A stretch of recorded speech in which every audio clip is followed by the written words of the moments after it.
So ayun mga tol, bibidyoan lang natin yung pesto natin dito. Ayan, sa sobrang lakas ng ulan.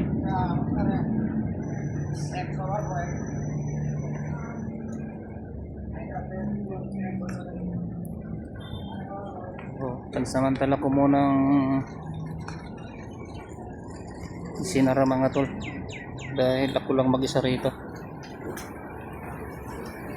So dito yung shop na katabi namin, tatrabaho pa rin. Ayun, kahit pinasok ng ulan, trabaho pa rin. Yung sa aking shop, inop ko na para inop ko na yung mga electricity. Ayan na mga tol, yung dinadaanan ko naging dagat na, oh. Grabe.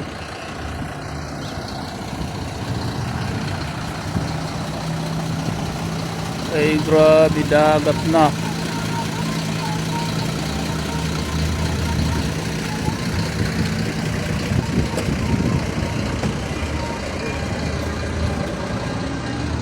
Grabe na dito mga tol, halos di na makadaan.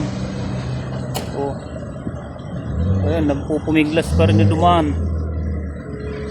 Ayun, oh, ang lakas ng loob. Dumaan talaga siya. Oh, pagka-traffic na, nagkabuhol-buhol na yung ano, may tumirik sa kabila. Ayun, ang maganda, yung motor hindi natinag. Oh. Grabe. So hindi muna tayo nag-operate mga tol para save yung electricity ng shop. So ayan mga tol, oh. Grabe, oh. Tak lang nakakadaan. Ayan, ito na siguro yung last na ulan ngayong taon dito sa bansang Saudi. So ayan mga tol, papaalam na tayo. Uwi na tayo dun sa ano, punta na tayo dun sa ating binabantayan. Okay.